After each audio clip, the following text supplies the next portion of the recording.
పొదలకూరులో TDP కార్యాలయంలో TDP మండల అధ్యక్షుడు పీఎస్సీఎస్ చైర్మన్ తలచీరు మస్తానబాబు మాట్లాడుతూ అభివృద్ధే లక్ష్యంగా ముందుకు సాగుతున్న సర్వేపల్లి ఎమ్మెల్యే సోమిరెడ్డిపై కాకాని గోవర్ధన్ రెడ్డి అవాకులు చెవాకులు పేలడమే పనిగా పెట్టుకున్నాడు అని, ఇరిగేషన్ పనుల్లో చేసిన పాపాలు బయటపడుతుండటంతోనే కాకాని ఎదురుదాడి చేస్తున్నారు అని, వైసీపీ హయాంలో కాకాని పనులు చేయకుండానే కోట్లాది రూపాయల దోపిడీ చేస్తున్నాడు అని, కూటమి పాలనలో అత్యంత పారదర్శకంగా ఇరిగేషన్ పనులు మా హయాంలో చేసి బిల్లు పొందిన ఏ పనినైనా కాకానికి చూపించేందుకు మేం సిద్ధం.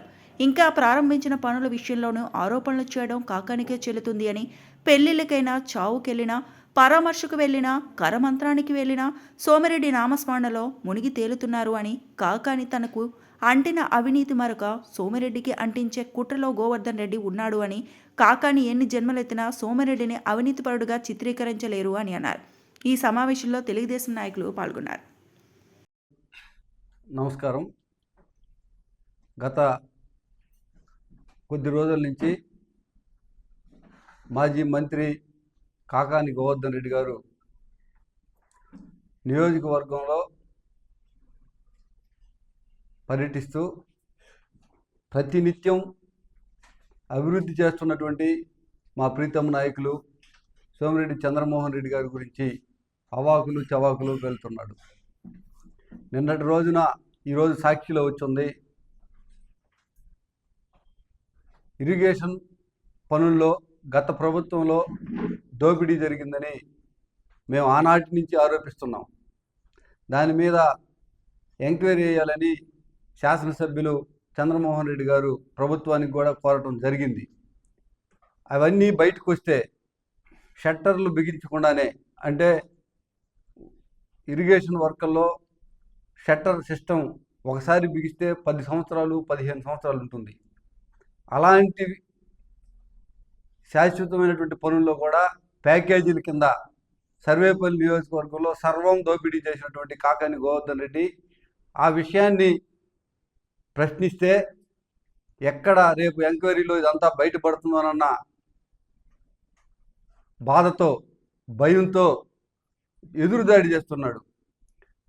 ఇటీవల ఈ సంవత్సరం నవంబర్లో వచ్చినటువంటి 2 తుఫాన్లకి ఎఫ్డిఆర్ కింద జిల్లాలో దాదాపు 97 కోట్లు, సర్వేపల్లి నియోజకవర్గానికి 17 కోట్లతో ఎఫ్డిఆర్ వర్క్లో కలెక్టర్ గారు మంజూరు చేయడం జరిగింది.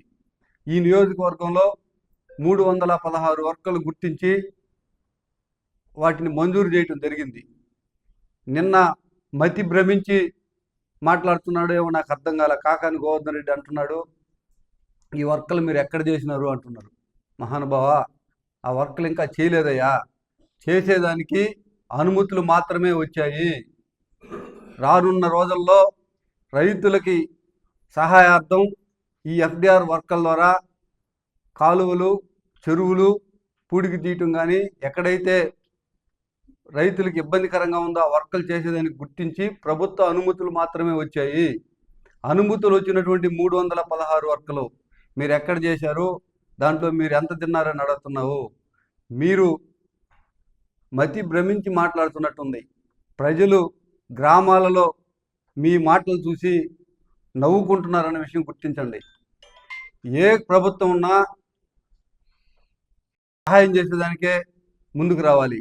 ప్రతిపక్షంలో ఉన్నట్టు మీరు కూడా బాధ్యతాయుతమైనటువంటి వ్యవహరించి ఎక్కడైనా రైతులకు అన్యాయం జరిగితే ప్రభుత్వం దృష్టికి తీసుకురావడంలో తప్పులేదు, కానీ ప్రతినిత్యం నీ యొక్క అవినీతి అక్రమాలని, గత 5 సంవత్సరాల్లో నువ్వు దోచుకున్నటువంటి నీ దోపిడీని కప్పిపుచ్చుకునేదానికి ఎక్కడికి వెళ్ళినా కావు కావు కావుమంటూ చంద్రమోహన్ రెడ్డి కొడుకు అవినీతికి పాల్పడ్డారని, నీకంటినటువంటి ఈ బుడదని, నీకంటినటువంటి ఆ మరకని తెచ్చి మా నాయకుడి మీద రుద్దాలని ప్రతినిత్యం నువ్వు ప్రయత్నం చేస్తూనే ఉన్నావు.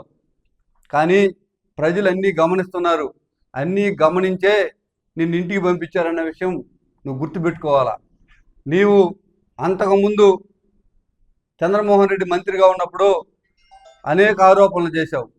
ఆ ఆరోపణలలో కోర్టులకు వెళ్ళావు, దాంకున్నావు, సుప్రీంకోర్టుకి వెళ్ళి బెయిల్ తెచ్చుకున్నావు. నీ ఆరోపణల్లో పసలేదని ఇప్పటికే 4 సార్లు నిరూపించగలిగాం. చంద్రమోహన్ రెడ్డి అవినీతిపరుడని నీవు ఎన్నిసార్లు చెప్పినా ప్రజలు నమ్మరు. ఎందుకంటే నీవు చంద్రమోహన్ రెడ్డికి ఆస్తులు ఉన్నాయని ఆరోపణ చేశావు. దాంట్లో సుప్రీంకోర్టులో బెయిల్ తెచ్చుకున్నావు. చంద్రమోహన్ రెడ్డి అవినీతిపరుడని అనేక కేసులు ఎదుర్కొంటున్నావు. ఈరోజు ఎన్ని కేసులు ఎదుర్కొన్నా నీకు మాత్రం మనసు బుద్ధి మారటం లేదనేది నేను తెలియజేసుకుంటున్నా. రాజకీయాలలో హోందాగా విమర్శలు చేసుకోవచ్చు, ఒకసారి లేని ఉన్నట్టు చెప్తావు, ఒకసారి వ్యక్తిగత హననానికి మాట్లాడతావు, ఇంకా ఎక్కువైతే మాజీ మంత్రిగా ఉండి కూడా బూతులు మాట్లాడతావు. ఈ సంస్కృతి ఆంధ్ర రాష్ట్రంలో ఎక్కడా లేదు. అధికారంలో ఉన్నప్పుడు ప్రజా సమస్యలపై మేము పోరాడుతుంటే ఇజ్రాయెల్ను పంపిస్తుంది, దాడులు చేపిస్తుంది, రోడ్ల మీద పనుకునేటట్టు చేస్తుంది. ఎవరైనా అధికారులు చట్ట ప్రకారంగా పనిచేస్తే వాళ్ళందరినీ ట్రాన్స్ఫర్లు చేసి వేధిస్తుంది. అధికారంలో లేనప్పుడు మేము చట్టబద్ధంగా పనిచేస్తుంటే అది అవినీతి అంటివి. సరే, ఒక పని ఏదన్నా ఆలస్యం అయితే దాంట్లో నీ కమిషన్ రాలేదు కాబట్టి దాని శాంక్షన్ తేలేదంటివి. ఏదన్నా ఒక పేదలకు ఉపయోగపడే ఒక పని మంజూరు చేయించుకొని వస్తే ఈరోజు ఈ నియోజకవర్గానికి 17 కోట్లు ఇరిగేషన్లో వచ్చిందని మేము చెప్తే దాంట్లో నువ్వేం తినేసినావు అంటివి. నీ బుద్ధి, నీ మనసు నిరంతరం గత 5 ఏళ్లలో నీవే విధంగా ప్రవర్తించావో, గత 5 సంవత్సరాలలో నీవు ఏ విధంగా దోపిడీ చేశావో అదే విధంగా మా నాయకుడు, మా పార్టీ మేము కూడా దోసుకుంటున్నామని నీకు కల్లో కూడా అదే గుర్తొస్తున్నట్టుంది.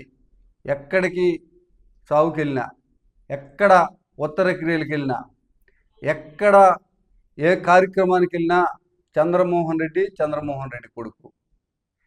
ఈ అవినీతి అక్రమాలు ఇవి తప్ప నీవు విధానపరమైన విమర్శ చేసే సత్తా నీకుందా అని అడుగుతున్నాం. గత 1.5 సంవత్సరం ఇరిగేషన్కి సంబంధించి తెలుగుదేశం పార్టీ వచ్చిన తర్వాత మేము ఎక్కడెక్కడ వర్కులు చేశామో, ఏ అయితే బిల్లులు చేశారో, ఏ వర్క్ దగ్గరికైనా మేము నిజాయితీగా వచ్చి చూపించడానికి మేము సవాల్ విసురుతున్నాం. నీకు ధైర్యం ఉంటే, నీ దగ్గర నిజాయితీ ఉంటే, నువ్వు మాట్లాడేదాన్ని నువ్వు నిరూపించుకోవాలనుకుంటే సర్వేపల్లి నియోజకవర్గంలో 1.5 సంవత్సరం నుంచి మేము వర్క్ చేసి బిల్లు ఏదైతే పెట్టున్నామో ఆ వర్క్ ఏ వర్క్ అయినా ఎంచుకో, అక్కడికి మేము వచ్చి ఆ వర్క్ ఎట్ట చేసామో చూపిస్తాం. మీకు కావాలంటే నీ కళ్ళుంటే చూడు వచ్చి. ఎక్కడ కూడా మీలాగా చేయని పనులకి బిల్లులు తీసుకునే సంస్కృతి, ఇచ్చే సంస్కృతి పార్టీకి కానీ ఈ ప్రభుత్వానికి కానీ లేదనే విషయం గుర్తుంచుకోవాలా. ప్రజలు కూడా గమనించాలా. అనేక 5 ఏళ్ళు దోసుకున్న మీరు ఈరోజు ప్రజలకి నీళ్లు, రైతులకు పుష్కలంగా 2 డ్యాముల్లో నీళ్లు ఉన్నాయి. ఆ 5 ఏళ్లలో చలవపార బెట్ల, ఒక మిషన్ బెట్ల, ఒక కాలువ చేయల. డబ్బులు మాత్రం ప్యాకేజీలు, 8 ప్యాకేజీల కింద ఒక 8 మంది కాంట్రాక్టర్లు పెట్టుకుని కోట్లు మీరు 5 ఏళ్ళు తిన్నారు. మేము 316 వర్కులు ఈరోజు ఎఫ్డిఆర్లో శాంక్షన్ చేయించాం. రేపు అవి అక్కడ ఉన్నటువంటి ఆయా నీటి సంఘాల ద్వారా కానీ, అక్కడ ఉన్నటువంటి నీటి సంఘాల ద్వారా వర్కులు రైతుల సహకారంతో, రైతుల భాగస్వామ్యంతో ఆ వర్కులన్నీ జరుగుతాయి. మీలాగా కాంట్రాక్టర్లు దోసుకోరు. ఈ ప్రభుత్వం చిత్తశుద్ధితో పనిచేస్తుంది. చెప్పిన మాట ప్రకారం అభివృద్ధి పదంలో ముందుకెళ్తున్నాం. ఈరోజు మీరు నిన్న మాట్లాడారు యూరియా కూడా సరిగా ఇవ్వలేదు అని. యూరియా సమస్య ప్రతి సీజన్లో, ప్రతి ప్రభుత్వంలో, ప్రతి సంవత్సరం వస్తుంది. మీకు గుర్తుందో లేదో, మేమందరం మీ ప్రభుత్వంలో మీరు మంత్రిగా ఉన్నప్పుడు యూరియా కోసం ధర్నా చేస్తే మమ్మల్ని అందరం జైల్లో పెట్టించారు. గుర్తుందో లేదో గుర్తు చేసుకోండి. మేము ఆ స్థితి రానివ్వాల. ఆ రోజు తెలుగుదేశం వారికి ముద్రేసి యూరియా ఒక్క బస్తా కూడా అందకుండా చేశారు. బ్లాక్లో మీరు అమ్ముకున్నారు. వడ్లు మీ నాయకులే అమ్ముకున్నారు, గోతాలు ఇచ్చి వ్యాపారాలు చేసుకున్నారు. ఈ ప్రభుత్వంలో అలా జరగట్లేదు. ప్రశాంతంగా మీ నాయకులను అడుగు. నువ్వు కావాలంటే మీ నాయకులందరిని అడుగు. ఈరోజు ఈ మండలంలో కానీ నియోజకవర్గంలో కానీ గతంలో బయట మార్కెట్లో 300, 320కి మీ గవర్నమెంట్లో కానీ వస్తుంటే ఈరోజు 266 రూపాయలకి ఆయా గ్రామాలలో రైతుల ఇళ్ల ముందు పార్టీలకు అతీతంగా యూరియా ఇస్తున్నాం. ఒక బస్తా మీద లగేజీలు అయితేవి మార్కెట్ రేటు కన్నా తక్కువకి ఇచ్చేదైతేవి ఈరోజు 100 రూపాయలు సేవ్ అయింది.